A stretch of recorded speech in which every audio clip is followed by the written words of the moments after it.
네, 오늘 새벽 0시부터 화물연대가 무기한 총파업에 들어갔습니다. 정부는 대체 수송 차량을 투입하는 등 비상 수송 대책을 시행하기로 했지만 물류 대란 우려도 커지고 있는데요. 화물연대의 총파업 배경부터 경제 영향은 어떨지 관련 내용 권혁중 경제평론가와 함께 살펴보도록 하겠습니다. 안녕하십니까? 네, 안녕하십니까? 네. 자, 결국에는 화물연대가 무기한 총파업에 들어가게 됐습니다. 네. 지금 이 핵심을 보면은 운송료를 올려달라, 운송료 인상과 또 안전운임제가 올해 말에 종료될 예정이었는데 이것을 계속 연장해달라 이 두 가지로 좀 핵심이 정리되는 것 같거든요. 네네. 안전운임제가 여기서 정확히 어떤 거를 말하는지 좀 정리해 주시죠. 일단 안전운임제는요, 이제 노조 화물연대가 가장 강력하게 요구하고 있는 제도 중에 하나입니다. 이게 뭐냐면 화물운송 종사자들의 그 근로 여건을 개선시키고 무엇보다 그 운임료에 대해서 어느 정도 커트라인을 지켜달라는 얘기거든요. 그러다 보니까 사실 운수사업자 입장에서는 최소한의 운임을 지켜줄 수 있는, 한마디로 지켜낼 수 있는 또 하나의 제도적 장치이기도 합니다.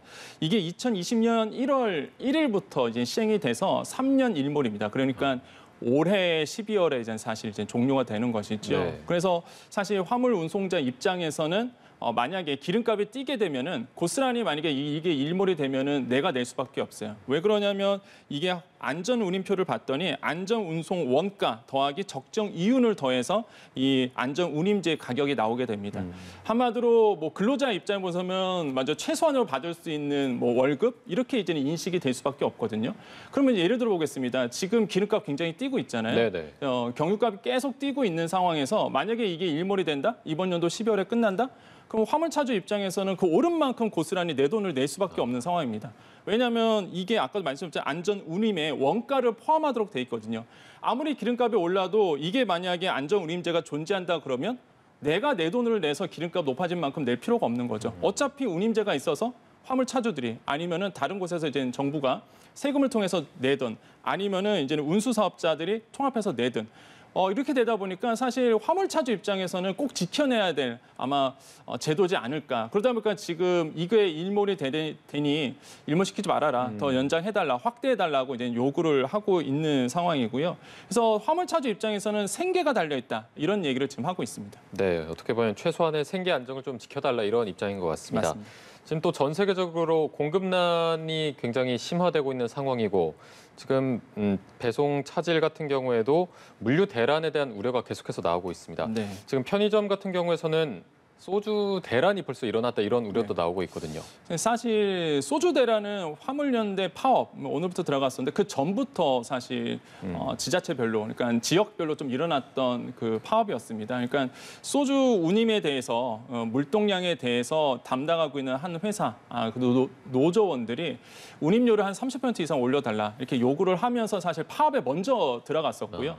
그러다 보니까 소주 물량이 안 움직이고 그러면 가장 많이 나가는 이런 소매점, 편의점주 입장에서는 지금 물량이 안 오다 보니까 시장에서는 지금 소주 대란, 소주 물량이 없다 보니까 이렇게 이제는 나올 수밖에 없는 것이고요. 그 뒤 이어서 이제 오늘부터 화물연대가 또 파업에 들어간 거다라고 이제 보시면 되겠고 가장 우려스러운 부분은 저는 이제 부산항이다라고 말씀을 드립니다. 뭐 이미 아시겠지만 최대 우리나라의 물류 항만이기도 합니다. 그래서 부산항이 멈추게 되면 우리나라의 뭐 수출입은 거의 멈춘다라고 표현할 정도로 가장 예민한 부분인데 지금 뭐 비상이 걸렸죠. 그래서 지금 노동계 입장에서는 한 3,000명 정도가 이제 부산항 노조원들이 참여할 것으로 이제 보고 있고요. 영향은 좀 클 것으로 보여집니다. 아까 말씀드렸던 이제 안전운임제에 해당하는 그게 공표가 됐었을 때 해당 대상되는 노조원들이 그러니까 종사자들이 시멘트 나르시는 분들, 그다음에 컨테이너 하시는 운행을 하시는 분들이에요. 그래서 실제 이제 부산항 가보면 다 컨테이너입니다. 그러니까 당연히 이제 영향을 받을 수밖에 없겠죠. 그래서 부산항이 이제 컨테이너 화물이 다 멈출 것으로 지금 보고 있고요. 두 번째로는 이제 화물차 이런 노조원뿐만 아니라 비노조원들도 지금 같이 동참하고 있습니다. 안전운임제는 아까도 말씀드렸지만은 사실 그 컨테이너를 움직이는 화물차, 그다음에 시멘트잖아요. 근데 이제 안전운임제는 노조원들에게 해당하지 않죠. 다 포함됩니다. 이게 지켜지면은 사실 화물차 운전하시는 분들한테는 유리하고 좋은 거거든요. 그러니까 비노조원들도 자기가 생각했을 때 충분히 본인에게 이익이 돌아오기 때문에 같이 비노조원들도 같이 움직이고 있다라는 부분이겠고 세 번째로는 또 노조원 중심으로 좀 물어본다 그러면 이런 얘기를 합니다. 과거에 화물연대 파업이 있었을 때에 내가 운전을 했더니만 방해를 해서 자동차가 망가지다든지 아니면 다친다든지 이런 사례가 있었거든요. 겁이 나는 거죠, 사실. 그러다 보니까 이렇게 이런 노조원들의 방해로 무서워서 사실 겁이 나서 이게 못 움직이겠다 하시는 분들 굉장히 많았거든요. 이런 부분도 아마 영향을 지금 주고 있다라고 생각을 해보겠습니다. 그래서 파급 효과는 저는 상당할 것이다라고 보고 있고 결국에는 피해는 우리나라의 선사들이 받을 가능성이 굉장히 큽니다. 그래서 아마 주식시장도 아마 이거에 맞춰서 예민하게 좀 반응을 할 것이다라고 생각을 하고 있습니다. 네. 자, 이렇게 큰 대규모 파업은 윤석열 정부 들어서서 처음인 것 같습니다. 네. 때문에 노동정책이 좀 시험대에 올라섰다 이런 평가도 나오고 있는데 지금 정부의 대응은 어떻게 평가하고 계십니까? 일단 정부의 대응은 원칙대로 가겠다. 그래서 문재인 정부와 다르게 원칙대로 폭력에 대해서는 자비가 없다. 한마디로 뭐 용서는 없다. 이렇게 얘기를 좀 하고 있는데 사실 뭐 원칙대로 간다는 표현은 맞는 것 같습니다. 하지만 이제 노조원들도 그만큼 반발을 하고 있고요. 특히 지금 화물연대가 한 2만 5천 명 정도 이제 참여를 하고 있거든요. 그래서 사실 지금의 이제는 앞으로의 윤석열 정부와의 또 민주노총과의 첫 대결이기도 하고요. 또한 첫 만남이기도 합니다. 과연 이거를 어떻게 풀어낼지가 이제 시장에서 가장 관심사고 과연 윤석열 정부가 노조원들과의 관계 정리 을 과연 어떻게 할 것인가 아마 시험대에 오르지 않았을까라고 생각을 하고 있고요. 과연 어떤 결과가 나올지는 뭐 지켜보셔야 되겠다. 그래서 원칙대로 한다는 얘기는 경찰 쪽에서도 하고 있습니다. 만약에 폭력 행위가 있다. 아니면은 노조원들이 비노조원들의 운행을 방해하는 그런 것들이 나온다라고 하면 뭐 원칙적으로 바로 이제는 수사에 나서겠다라고 얘기를 하고 있기 때문에 이런 것들에 대해서 아마 노사 관계, 특히 이제 정부와의 노조와의 관계가 이번에 아마 파업에 달려 있다고 생각을 해보겠습니다. 네, 지금 말씀해주신 대로 법과 원칙에 따라서 엄정하게 대응할 텐데 그렇다면 이 총파업이 좀 장기화될 가능성이 있지 않을까요? 네, 충분히 가능성이 있습니다. 왜냐하면 지금 이제 민주노총 입장에서도 사실 이번에 이제 윤석열 정부와의 첫 만남이라고 말씀드렸잖아요. 네네. 그래서 앞으로의 관계, 5년간의 관계가 이때 이제 시작에 달려 있기 때문에 아마 쉽사리 물러나지 않을 것으로 보고 있고요. 특히 지금 안전운임제 같은 경우에도 지금 왜 화물연대뿐만 아니라 비노조원들이 동참을 하고 있냐면 화물연대가 얘기하고 있는 게 있습니다. 그게 뭐냐면 전차종 확대거든요. 지금은 이 안전운임제가 아까도 말씀드렸지만은 시멘트 아니면 컨테이너 화물에 대해서만 적용이 되고 있어요. 근데 이거를 화물연대가 지금 뭘 요구하고 있냐면 화물차 전체로 확대해달라고 요구하고 있거든요. 그럼 화물차 입장에서는 그 화물차를 운행하시는 비노조원들도 좋잖아요, 사실. 네. 그러다 보니까 다 이거에 대해서 참여를 할 수밖에 없는 거거든요. 그래서 제가 봤을 때는 장기화 가능성 충분히 있다. 그래서 과연 정부가 이 안전운임제를 어떻게 풀어내느냐 여기에 달려서 이제는 노조의 강성으로 갈지 아니면은 어느 정도의 합의가 이루어질지는 지켜볼 요소다라고 말씀을 드리겠습니다. 네, 앞으로의 상황을 조금 더 봐야 될 것 같습니다. 자, 저희가 부동산 얘기도 조금 해보도록 하겠습니다. 정부의 개정안에 대해서 이사나 상속 등으로 일시적 2주택자가 된 1주택자한테 혜택을 적용하는 것을 검토하고 있다. 이런 네네. 방침이 있었는데 왜 이렇게 개정하는 건지 그 취지는 무엇이고 어떤 방법으로 구체적으로 좀 이런 혜택들을 받을 수 있는 겁니까? 일단 종부세 납부자, 의무자를 좀 보셔야 됩니다. 이거를 먼저 아시려고 그러면 이제 종부세를 누가 내는가를 먼저 아셔야 되는데 네. 일단 종부세 같은 경우는 주택 먼저 말씀드리면요. 일단 인별 합산으로 가죠. 그래서 주택의 공시가격 합계액이 6억 원 이상이신 분들, 초과하신 분들. 근데 이게 1세대 1주택자는 11억 원 초과입니다. 그러다 보니까 11억 원까지는 사실 종부세를 내지 않는 부분이 있습니다. 그런데 예를 들어서 제가 이제 집을 한 채 가지고 있는데 갑자기 제가 상속을 받은 거예요. 네. 그렇다고 뭐 비싼 집도 아닙니다. 저기 멀리 있는 시골에 있는 집인데 상속받아서 나는 1가구 1주택이 아니라 1세대 2가구가 되는 거죠. 2주택자가 되다 보니까 그러면 내가 받았던 혜택이 고스란히 사라지게 되는 거예요. 그러니까 그렇게 되면은 1세대 1주택자 제가 말씀드렸던 11억 초과분에 대해서는 사실 내지 않는데 내가 상속받음으로 해서 그것도 내게 되고 아니면은 또 6억 원 초과를 내야 되는데 아무래도 1주택을 또 내가 상속받게 되면 당연히 6억 원은 넘어갈 수밖에 없는 구조거든요. 그러니까 내가 상속받은 이유 하나만으로 난 종부세를 적게 내거나 아니면 안 냈었는데 뭐 상속 때문에 내가 더 내거나 아니면은 내야 할 상황이 오다 보니까 사실 시장에서는 굉장히 좀 불만의 목소리가 많이 나섰습니다. 그래서 정부가 이런 거는 좀 잘못됐다. 이거를 조금 수정해 주자라고 해서 나온 게 아마 지금 나오고 있는 1세대 1주택자 상속주택에 대해서는 좀 봐주겠다. 이런 얘기가 이제는 정부 안에서 나오고 있는데 아직 통과된 건 아니고요. 네네. 논의 중에 있는 거다라고 말씀을 드리겠습니다. 네. 자, 그리고 이런 내용도 지금 논의가 되고 있습니다. 제가 만약에 이제 주택을 한 채 갖고 있는데 농어촌 지역의 주택을 한 채를 더 구매를 하면은 이 구매한 거에 대해서는 1주택자와 같이 좀 적용을 하겠다 이런 네. 방안도 논의되고 있는데 투기를 한다거나 그런 부작용은 좀 없을까요? 그러니까 이게 농가주택도 같이 나오고 있는 건데 일단 상속도 문제가 됐었지만은 또 한 가지가 농가주택이었거든요. 그러니까 같이 좀 맞물려 있는 문제이기도 합니다. 근데 이제 결이 좀 다른 게 이런 분들이 많았었어요. 그러니까 내가 주말 농장 내가 정말 좀 여유로워서 난 주말 농장을 하면서 좀 텃밭도 바꾸고 여유로운 생활을 하고 싶은데 사실 이제 주말 농장 같은 경우에도 이제 도외의 지역에 있는 거잖아요. 이거를 3호로 해서 내가 2가구가 되다 보니까 2주택자가 되다 보니까 사실 그러다 보니까 이제는 종부세를 이제는 폭탄을 맞는 경우가 있었단 말이죠. 그래서 이런 부분에 대해서도 어느 정도 좀 풀어주겠다라고 이제 이야기를 하고 나오는 게 농가 주택에 대한 이제 예외 조건이라고 보시면 되겠습니다. 사실 이게 많은 분들이 이것까지 좀 풀어주면은 그렇지 않아 하는데 사실 양도소득세 부분에서는 이미 적용을 하고 있는 부분이 있습니다. 그러니까 1세대 2주택자 같은 경우가 이런 분들이 예를 들어서 이제는 그 도외 지역에 있는 이제 공시가격 3억 원 이하의 어떤 시골집을 내가 산다. 그러면 사실 1가구 1주택자의 비과세 특례 혜택을 제외 조건이야. 특례 혜택을 줬었거든요. 그러니까 이런 부분에 대해서 이제 양도소득세가 지금 적용되고 있어요. 이미 특례 제도가. 그래서 아마 종부세도 양도세와 비슷하게 이런 식으로 좀 적용을 해줘서 어느 정도 이제는 사실 이 문제 때문에 사실 지방 부동산은 좀 무너지기 시작하는 부분이 있거든요. 왜냐하면 도심 지역에 있으신 분들이 지방 부동산을 살 수가 없게 되다 보니까 종부세가 나오다 보니까 그래서 만약에 이 제도가 만약에 정부에서 현실화된다 그러면 지방 부동산에는 좀 혜택이 갈 가능성이 있다. 왜냐하면 이제는 도심 지역에 계신 분들이 여유 되신 분들이 지방 부동산 이제 구입하게 되거든요. 그래서 이런 부분은 어느 정도 좀 현실적으로 풀어줄 생각으로 지금 정부가 고안을 하고 있고요. 제가 봤을 때 이거 뭐 풀어준다고 해서 사실 뭐 집값이 뛴다라고 보기는 어렵습니다. 지금 어느 정도 양도소득세도 3억 원 이하로 적용하고 있거든요.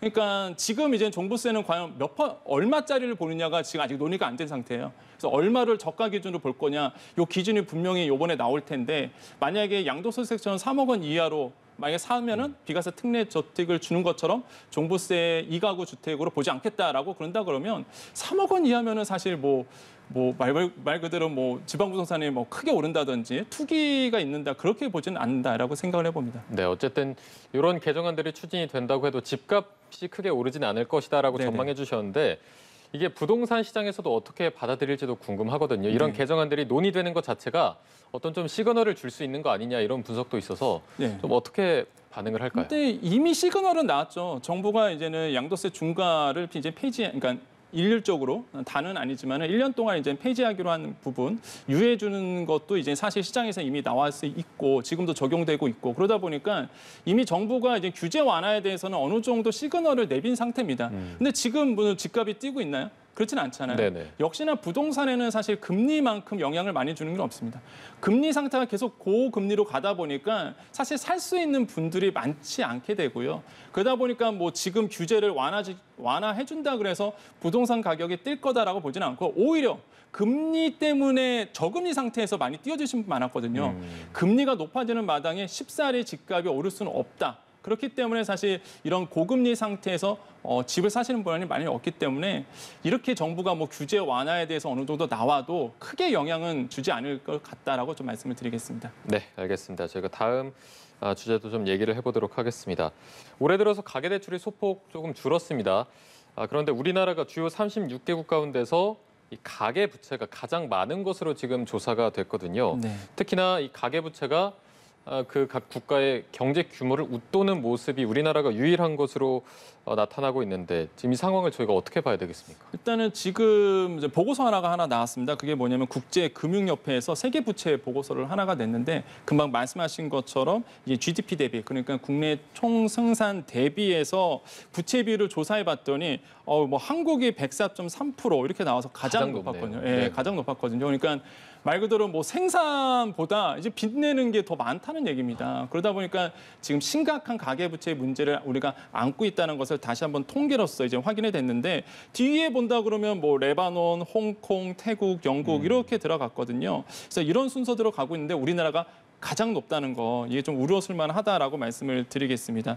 이렇게 가계부채가 경제 규모, 그러니까 GDP 대비해서 웃도는 나라는요 우리나라가 유일했습니다. 지금 보시면은 뭐 레바논이 97.8, 중국이 95.3이잖아요. 근데 우리는 104.3 이렇게 나오다 보니까 뭐 우리나라의 GDP 대비 이렇게 가계부채가 웃도는 건 우리나라밖에 없습니다 지금. 그래서 이런 문제가 좀 심각하게 나오고 있고 또 한 가지 보셔야 되는 게 이제 올해 들어서 수개월간 조사를 해봤더니 가계대출이 줄긴 줄었는데 이제 소폭 감소했다는 거죠. 그러니까 코로나19 정점보다 지금 1년을 지나고 보니까 다른 나라들은 4%포인트 정도 떨어졌어요. 가계대출 증가율이. 네네. 근데 우리나라도 떨어지긴 떨어졌습니다. 근데 0.7%포인트밖에 안 떨어졌어요. 그러니까 이게 다른 나라들은 이제 금리가 올리고 아무래도 통화량을 줄이다 보니까 이제 금리의 부담 때문에 사실 가계 대출이 이제 덜 받는 상황으로 이제 가는데 우리나라는 사실 먼저 금리를 올렸음에도 불구하고 사실 가계 대출이 줄지가 않는 줄긴 줄었어도 소폭 감소될 수밖에 없는 이런 상황으로 가고 있어서 아직도 시중에 돈이 많다라는 것을 이 통계로도 우리가 우회적으로 좀 분석할 수 있다는 거죠.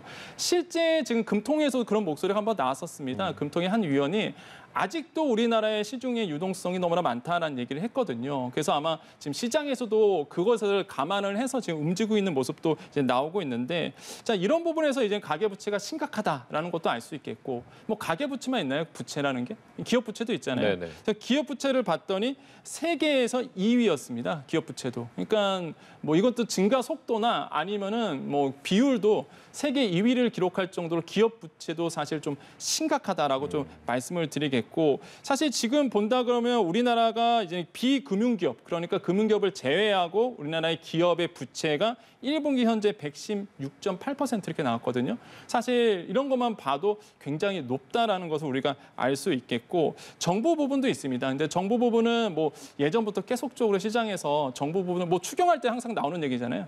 정부 부채는 좀 그나마 견딜 수 있는 부분이다라고 이제 나오고 있는데, GDP 대비해서 한 25위 정도가 기록을 했고요. 증가 속도로 본다 그러면 15위권으로 된 중위권이었습니다. 그래서 정부 부채는 사실 컨트롤할 수 있는 컨트롤할 수 있는 부분에 있다 그러는데, 사실 가계부채나 지금 기업부채는 컨트롤할 수 없을 정도로 지금 커지고 있는 부분이 좀 우려스러운 부분 이렇게 좀 나오고 있다. 그래서 결국에는 이 부채가 폭발하게 되면, 만약에 기준점에서 임계치를 넘어가게 되면 결국에는 이제는 금융기관이 먼저 무너지게 되고요. 이제 금융기관 무너지게 되면은 당연히 이제 서민 경제가 무너지게 됩니다. 그래서 이제는 지금도 이제 정부가 이 가계부채를 잡기 위해서 노력을 하고 있는데, 과연 모르겠습니다. 지금 뭐 DSR 규제라든지 아니면 LTV 이런 문제가 계속적으로 나오고 있는데, DSR을 건드리지 않는 이유가 사실 이런 부분에 있거든요. DSR까지 건드려버리면 사실 LTV도 높여준 마당에 DSR까지 만약에 완화시켜 준다 그러면 가계부채는 더 늘어날 수밖에 없거든요. 그러니까 정부의 고민이 여기서 느껴지는 거죠. 그래서 제가 봤을 때는 대출 규제는 앞으로 이제 상당하게 지속될 것이다. 그래서 금리 인상에 대한 이제는 말 그대로 이제 소스를 준 거죠. 정부가 금리를 인상할 수 있는, 물론 중앙은행에서 금리를 인상할 수 있는 이제 소스가 바로 여기서 좀 튀어나왔다고 생각을 해봅니다. 네. 앞서도 이제 말씀해 주셨지만 집값과 가장 관련된 게 금리이고, 맞습니다. 또 저희가 얘기를 계속 나눈 가계부채 위험이나 고물가 이런 부분들이 금리를 더 올릴 수 있는 명분이 될 수 있다, 이런 네. 얘기가 나오고 있습니다. 그렇다면 7월쯤에 네. 금통위의 행보를 저희가 예측을 해본다면 네. 어떻게 예상해 볼 수 있을까요? 지금 금통위가 1년에 8번 열리잖아요. 그래서 벌써 4번이 지나갔습니다. 네. 그럼 이제 앞으로의 4번이 남았고, 이제 가장 빠른 날이 이제 7월 달입니다. 그럼 7월에서 과연 금통위가 기준금리를 높일 것인가라고 봤을 때 저는 뭐 올릴 수 있다. 충분히 가능성이 있다라고 생각을 해봅니다.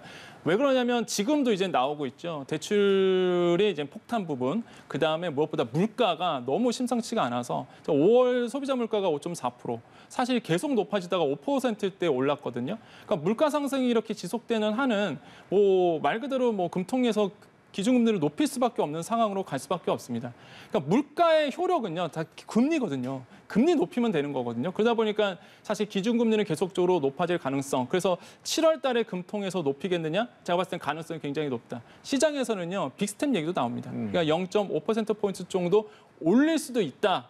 라고 보고 있는데 그거는 이제 일각의 목소리고 0.5%포인트 정도 올리기는 부담스러우니까 이번에도 역시나 베이비 스텝 0.25%포인트 정도 올리면서 단계적으로 밟아 나갈 것이다. 그럼 4번 남았잖아요. 그럼 한 번 쉬고 0.25% 계속 올린다 그러면 연말에 가서는 한 2.5% 정도 이제 금리가 되겠죠. 그렇게 되면 지금 시장에서는 한 2.25에서 2.5% 정도 금리가 형성될 것이다 보고 있는데 또 일각에서 이런 얘기를 합니다. 2.75까지 갈 수도 있다. 그러니까 금리는 뭐 계속적으로 오르는 시그널로 간다. 그거는 부정할 수 없는 사실이고 지금 그 속도가 문제인데 시중의 중론은 베이비 스텝. 한마디로 천천히 밟아 나갈 것이다. 그러면서 물가 안정을 기할 것이다라고 보고 있습니다.